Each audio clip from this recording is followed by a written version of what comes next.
Olá! Vamos resolver o problema Tupari, feito por mim e utilizado na primeira fase da OBL, na edição EPAMASA. Esse vídeo está sendo gravado para a Escola de Linguística de Outono 2022, uma realização da Olimpíada Brasileira de Linguística, edição Mascate. Vamos lá então. Vamos ler o enunciado. Tupari é uma língua da família Tupi. A população Tupari consiste em mais de 600 pessoas, porém, apenas cerca de 350 falam a língua. Eles se localizam no sul do estado de Rondônia, nas terras indígenas Rio Branco e Rio Guaporé. São dados verbos em Tupari e suas traduções para o português. Também temos uma nota fonética. Aquele tracinho ali é a consoante conhecida como pausa glotal, que aparece entre as vogais em a. Então essa pausa que tu fala em a, essa pausa entre o primeiro a e o segundo a, é esta consoante, conhecida como pausa glotal. E o acento grave, em cima de uma vogal, indica vogal longa. Aqui temos os dados, que são vários verbos em Tupari e suas traduções para o português. E aqui temos as perguntas. Marque as traduções para mequenapka em português, ocon em português, assustar alguém em Tupari e aquecer algo em Tupari. E temos que marcar a alternativa correta com as traduções corretas. Bom, uma das primeiras coisas que tu tem que fazer ao resolver um problema de linguística é organizar os dados inicialmente. Então, a gente vai ter aqui vários dados, né? Em outros problemas tu vai ter até mais dados. E uma das primeiras coisas é a gente começar a classificar esses dados, separar em grupos diferentes, para a gente ter um conjunto menor para analisar. E, ao fazer isso, a gente começa a identificar alguns padrões. Então, de início, vamos começar a tentar identificar alguns padrões nesses dados. Bom, a gente pode ver que a gente tem vários verbos ali, e a gente pode perceber também que alguns verbos repetem palavra. Mais especificamente, tem alguns verbos que são feitos de outros verbos com uma coisa a mais. Então, a gente pode perceber, por exemplo, que o verbo ket-e, secar, e ket-e, secar algo, estão relacionados. A gente pode ver que o secar algo, ele é igual ao secar, ket-e, só que com aquele adicionado na frente. Bom, então vamos colocar eles em uma tabela separada. Isso também é uma das coisas mais importantes para resolver um problema, que é tu organizar os dados, mas não só com cores na tabela, mas fazer uma nova tabela, colocar eles em uma nova organização. Isso dá bastante trabalho manual e às vezes a gente até pode ficar com preguiça, mas isso ajuda muito a nossa mente para identificar os padrões. Então vale a pena organizar os dados, vale a pena gastar esse tempo reescrevendo os dados em um novo local, de maneira que neste novo local a gente consiga visualizar melhor o que está acontecendo. Bom, então já temos ali na nossa nova tabela o ket-e e o ket-e, um embaixo do outro. Bom, a gente pode ver que isso acontece também com o ferver. Temos pat-e e pat-e. Ferver e ferver algo. Vamos colocar na tabela também. E aí podemos ir seguindo, vendo os pares de verbos em que isso acontece. A gente tem ali o et também, que é dormir, e tem o et, colocar algo na cama.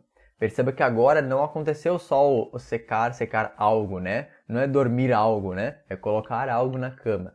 Então, vamos ter que descobrir mais pra frente o que está acontecendo. Então, coloquei ali na tabela também o et, dormir, e o et, colocar algo na cama. Perceba que nesses três verbos aconteceu a mesma coisa, né? A adição desse prefixo, né? Prefixo que vai na frente, o. Bom, continuando na nossa tabela, a gente pode ver que acabou os que começam com o, mas a gente tem outros verbos, outros pares de verbos que acontece uma coisa parecida. A gente tem, por exemplo, o econca, ficar em silêncio, e meconca, desligar algo. Ou seja, o verbo desligar é igual ao verbo ficar em silêncio, porém com um M adicionado como prefixo, e também o E inicial, a vogal inicial ficou nasalizada, né? O ficar em silêncio começa com E, mas o desligar algo começa com E, um E nasal. Então colocamos este par na tabela também. A gente pode perceber que isso acontece com outro par de verbos. Temos ali o emoak, passar por, e memoak, fazer algo passar. Então, temos a mesma coisa que aconteceu com o ficar em silêncio e desligar. Temos o verbo original, emoak, e aí neste verbo adicionamos um M na frente e a vogal inicial fica nasalizada. Né? Perceba que faz sentido a vogal ficar nasalizada, já que é a adição de um M, uma consoante nasal. Bom, com os verbos que restaram, a gente pode ver que eles não têm uma relação entre si, né? Akorá, ekerapka, ko e pop-e não tem uma relação. Então, vamos deixar eles separadinhos. Bom, então vamos colocar eles na tabela lá no final, já que eles não têm relação com outros verbos. Bom, agora nós temos os nossos verbos classificados e agora fica bem melhor de resolver o problema, não é mesmo? Agora que a gente já conseguiu organizar todos os pares de verbos, encontrou os pares, né? No início a gente nem sabia que ia ter pares de verbos, né? Olhando a tabela inicial, tu não tem ideia que vão ter pares de verbos. Mas aí indo de pouquinho em pouquinho a gente constrói a nossa tabela organizada. Bom, vamos lá então agora entender quando que acontece esse O, quando que acontece esse M com a nasalização da vogal inicial e o que está acontecendo com aquele verbo. Por que todo semino tem esse algo aí no meio? O secar virou secar algo, mas o dormir virou colocar algo na cama e o ficar em silêncio virou desligar. O que está acontecendo? Então vamos entender o que está acontecendo, tanto na questão de qual prefixo a gente vai adicionar, né, ou se os dois significam coisas diferentes, e também entender o que está acontecendo com o significado do verbo. Bom, temos ali nos 3 primeiros pares de verbos a adição de on. E nos 2 próximos pares de verbos a adição de m com nasalização da vogal inicial. Agora, quando que a gente coloca on e quando que a gente coloca m? Se tu for tentar fazer pelo sentido do verbo, né, secar, ferver, dormir, ficar em silêncio ou passar por, não faz muito sentido que ficar em silêncio e passar por sejam tão diferentes de secar, ferver e dormir que signifiquem um prefixo diferente, né? E até nos seus significados transformados também não parece ser o significado do verbo a resposta de quando se adiciona um prefixo e quando se adiciona o outro. Não deve ser do significado. E percebendo a forma dos verbos, né, os sons que estão nos verbos, a gente pode perceber o padrão claramente. A gente pode ver que os 3 primeiros verbos começam com uma consoante, K, Pá e A. Lembrando, né, aquele tracinho a gente leu lá na nota fonética, que ele era uma consoante após a glotal. E, então, se o verbo começa com consoante, a gente faz a adição de O para ter este verbo transformado. E se o verbo começa com vogal, nós temos aqui as vogais E e E, que é a mesma vogal. Então, se começa com vogal, temos a adição de M com a nasalização da vogal. Perceba que essa explicação é muito coerente, né? Bom, agora que a gente já entendeu quando que a gente coloca um prefixo e quando coloca outro, vamos entender o que esses prefixos estão fazendo. O que está acontecendo com o significado do verbo? Não faz sentido que seja só a adição de algo, como eu tinha falado antes. Tipo, secar virou secar algo, mas ficar em silêncio não vira ficar em silêncio algo, ou passar por algo, né? Ou, por exemplo, aquele passar por... não virou passar por algo, virou fazer algo passar. Então, se tu começar a perceber o que está acontecendo, o que é desligar algo? Por exemplo, se tu está desligando alguma coisa, esta coisa que tu desligou agora está em silêncio, ela ficou em silêncio, né? Se tu está secando alguma coisa, eu estou secando essa caneca, agora essa caneca secou. Se eu estou fervendo água, significa que a água agora está fervendo. Se eu coloquei algo na cama, se eu coloquei o meu filho na cama, agora ele estará dormindo, né? Ele vai dormir. Se eu faço algo passar, esta coisa que eu fiz passar, agora está passando por alguma coisa, né? Porque ela está passando. Então perceba que este verbo modificado é a versão causativa do verbo original. Uma versão causativa de um verbo ou de alguma coisa é fazer algo ou alguém sofrer a ação do verbo. Então o verbo causativo é fazer algo ou alguém sofrer a ação deste verbo. Perceba então que a versão modificada é sempre o causativo da versão original, ou seja, fazer algo ou alguém sofrer a ação do verbo original. Se eu estou secando uma caneca, eu estou fazendo a caneca secar. Se eu estou fervendo água, eu estou fazendo a água ferver. Se eu estou colocando meu filho na cama, eu estou fazendo meu filho dormir. Se eu estou desligando o meu computador, eu estou fazendo o meu computador ficar em silêncio. Se eu faço meu irmão passar, eu estou fazendo meu irmão passar por alguma coisa, né? Essa última aí, ela tá mais da forma que a gente mais utiliza no português para expressar coisas causativas, né? Fazer algo passar, fazer algo acontecer, né? Então, sempre essa versão modificada é a versão causativa do verbo original. Então, agora já entendemos o nosso problema. Já resolvemos ali os nossos dados, explicamos tanto os prefixos quanto os significados. Então, solução do problema. O causativo em Tupari é formado por dois prefixos. O, se o verbo começa com consoante, e M, se o verbo começa com vogal, e a vogal fica nasalizada. Agora que já entendemos o problema, podemos marcar as traduções. Bom, vamos lá então. Vamos traduzir Mequinharapka. Bom, como começa com M, temos uma vogal nasalizada, né? E a gente tem o Equirapka ali na tabela de verbos originais. Nós podemos ver que o Mequinharapka é o causativo de Equirapka. Temos a adição de M e a nasalização da vogal inicial. Bom, o que é o causativo de ficar feliz? É fazer alguém ficar feliz. Ou seja, fazer alguém feliz. Fazer alguém ficar feliz. Bom, o ocon vai ser o causativo de co, já que nós temos ali o co, que significa comer, começa com consoante, então o causativo vai ser oco. Então, oco é o causativo de co. Qual que é o causativo de comer? É fazer alguém comer. E o que é fazer alguém comer? A gente até tem uma palavra para isso no português, olha só que legal. A gente tem uma palavra específica para isso que é alimentar. Alimentar alguém é fazer alguém comer. Se eu estou alimentando meu filho, eu estou fazendo meu filho comer. Vamos agora para o assustar alguém. Bom, como nós temos ali nos verbos originais o pop-e, que é o ter medo de algo, então o assustar vai ser o causativo de quê? De ter medo de algo. Se eu estou assustando alguém, eu estou fazendo alguém ter medo de alguma coisa. No caso, provavelmente de mim. Ou, sei lá, de uma sombra que eu fiz. Pode ser qualquer coisa, né? Então, ter medo de alguma coisa, que é o pop-e, estou com medo, né? O causativo de fazer alguém, o causativo de ter medo é fazer alguém ter medo. Fazer alguém ter medo é assustar. Então, o assustar alguém vai ser o causativo de ter medo de algo, que é o pop-e. Como começa com consoante, o P, o causativo fica o pop-e. Por fim, aquecer algo bem simples, né? Parecido com o secar e o ferver, né? Então, aquecer alguma coisa é fazer algo aquecer. Então, é o causativo de aquecer, que o verbo é acorar. Como começa com vogal, ficamos então com macorar. Macorar. Bom, então temos aí as nossas respostas. Mequerapka é fazer alguém feliz. Oco é alimentar alguém. Assustar alguém é opop-e. E aquecer algo é macorar. Então, podemos marcar a alternativa correta. A alternativa correta que tem essas traduções é a terceira alternativa, letra C. Então, vamos falar um pouco sobre o causativo, que é o tema principal desse problema. Então, a causatividade é quando um evento causa outro evento, ação ou acontecimento. Então, nós temos o evento causa, causando um evento efeito. E a parte importante aqui também é que esta ação que aconteceu depois, ela só aconteceu por causa da primeira.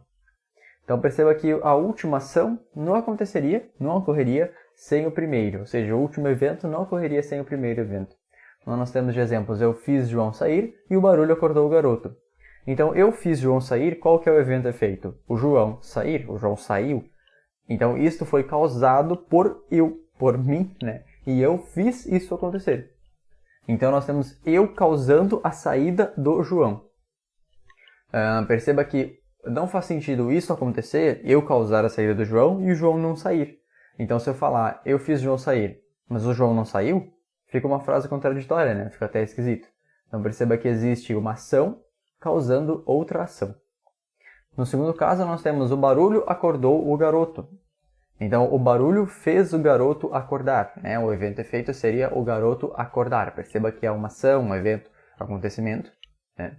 E o barulho foi o causador desta ação. Tá, e agora vamos ver então frases que não são causativas. Eu li o livro, ou João atravessou a porta. Perceba, eu li o livro, nada aconteceu com o livro não fez uma ação, o livro não teve um evento com o livro, não teve acontecimento, eu só li o livro. Né? O João atravessou a porta, também só tem um evento. O João foi lá e atravessou, deu. Né? O João não causou nada para a porta acontecer, não aconteceu nada com a porta quando o João atravessou a porta, ou não aconteceu nada com o livro quando eu li o livro. Né? O que eu quero dizer não aconteceu nada? Que tanto o livro quanto a porta não agiram, não teve um evento relacionado a eles. Não teve um acontecimento relacionado a eles que foi causado por um evento inicial. Bom, o causativo ele pode se manifestar de várias maneiras, e isso que é bem interessante. Então ele pode se manifestar de diversas formas, como por procedimentos léxicos, que são trocando as palavras, por procedimentos morfológicos, mudando as palavras, e por procedimentos sintáticos, modificando a frase. Vamos ver um exemplo. No caso deste problema, o Tupari faz um procedimento morfológico, ele muda as palavras, né? Ele não troca por uma palavra diferente, ele muda uma palavra já existente, e ele também não modifica a frase de alguma forma. Vamos ver então o procedimento morfológico. Então no Tupari há um morfema causativo, né? um pedacinho que se junta à palavra, ou que forma a palavra, enfim. Um morfema causativo prefixal, ou seja, que é um prefixo com duas formas, o e o m, que a gente viu no problema. Então nós temos ali na primeira frase iraen, você dormiu. E na segunda frase eu iraon, eu fiz você dormir. Perceba que o verbo foi de irá para eu irá. Temos ali o prefixo que foi colocado. Claro, o verbo está conjugado, né? Na tabela do problema ele não estava, aqui está. Por isso tem aquele e, tem esse irá também. Mas é o mesmo verbo dormir da tabela do problema. Então perceba que nós temos o verbo dormir inicialmente e ele se transforma no causativo, que é eu fiz você dormir, que no significado para o Tupari é eu coloquei você na cama. Então, bem interessante, né? Perceba que é um pedacinho adicionado à palavra, ou seja, é um procedimento morfológico. Esses procedimentos morfológicos de prefixos e sufixos também acontecem no Guarani, que é da família Tupi, assim como o Tupari, então, tanto o Guarani quanto o Tupari são da família Tupi, e também em outras línguas indígenas do país, como o Kuikuro, da família Caribe, e a língua terena, da família Aruac. Também acontece no japonês, no finlandês e no amárico. Tudo isso só de prefixos e sufixos causativos, o que é bem interessante. Bom, vamos ver então como isso acontece no português. Então, em português, mais se verificam procedimentos léxicos e sintáticos. Como assim? O que são os procedimentos léxicos? É trocar a palavra. Procedimentos sintáticos, reorganizar a frase, né? Mudar a ordem da frase, mudar os papéis das palavras na frase. Então, temos aqui um exemplo. João matou o cachorro, que é a mesma coisa que João fez o cachorro morrer. Isso tudo está causando ali o evento de o cachorro morrer. Então perceba que no português nós estamos fazendo os procedimentos léxicos e sintáticos. Então nós temos morrer virando matar e nós temos uma mudança, nós temos a frase sendo modificada, então procedimento sintático também. Vamos para o segundo exemplo. Nós temos a árvore caiu, que seria a frase original, e nós temos as versões causativas. João derrubou a árvore, ou João fez a árvore cair, significa a mesma coisa, né? João causou a queda da árvore. Temos aí uma frase causativa com os procedimentos que a gente usa no português, léxicos e sintáticos. Perceba que não foi um pedacinho adicionado ao verbo cair. Não é tipo o cair, como seria no Tupari, se o cair fosse um verbo do Tupari, né? Ou um outro exemplo interessante também, João quebrou a janela, que causa a janela quebrada, a janela quebrou. Esse aqui é bem interessante porque ele não muda o verbo, né? É o mesmo verbo, então aqui a gente tem um procedimento apenas sintático. Ou seja, a janela passou ali de sujeito do quebrou para objeto do quebrou. E aí a gente teve uma versão causativa, é bem interessante também. Mas não só de procedimentos léxicos e sintáticos vive o português. Nós temos também alguns sufixos que podem formar verbos causativos, mas é esporádico e não é sistemático. Como assim esporádico? Acontece muito pouco, e não sistemático acontece com uma quantidade muito pequena de palavras. Então nós temos ali os sufixos isar e ficar de exemplo. O prefeito humanizou a cidade, ou seja, ele tornou a cidade humana. O bobalhão atemorizou as criancinhas, ele causou temor nas criancinhas, fez com que as crianças ficassem com medo. E o sanitarista purificou a água, por isso o sanitarista tornou a água pura. Perceba que todos eles se originam, né, de adjetivos ou substantivos. Né? Então nós temos ali humano como um adjetivo, ou pode ser até o substantivo também. No segundo nós temos o temor, virando atemorizar. E no último nós temos o puro, virando purificar. Isso é diferente do que aconteceu no Tupari, né? Que nós tínhamos verbos virando verbos. Aqui não. Então isso é interessante também, nós temos esses sufixos, mas eles são um acontecimento muito raro e pequeno. E terminamos então Oteraoko para vocês, que significa eu estou indo, o que significa tchau.